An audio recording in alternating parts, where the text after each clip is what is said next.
case briefs, and so much more.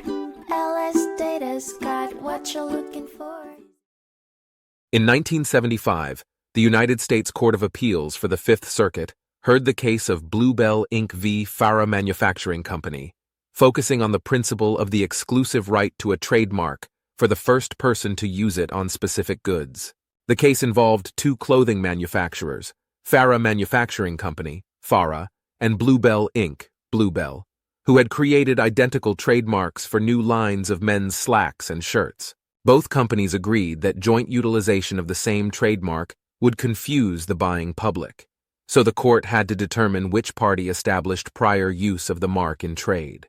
Farah claimed it had established prior use of the trademark, presenting evidence such as its conception of the time-out mark, its extensive advertising campaign, and evaluations of its marketing potential.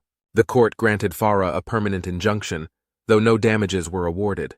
Bluebell appealed the decision, but the court affirmed Farah's priority of use, allowing Bluebell to only fill existing orders for garments bearing the time-out label. The court ruled that Farah, having established priority of use by shipping its first time-out clothing order, was entitled to a permanent injunction against Bluebell. The court emphasized that secret shipments do not establish trademark rights, and that the Trademark Trial and Appeal Board's decision had no bearing on the case's outcome.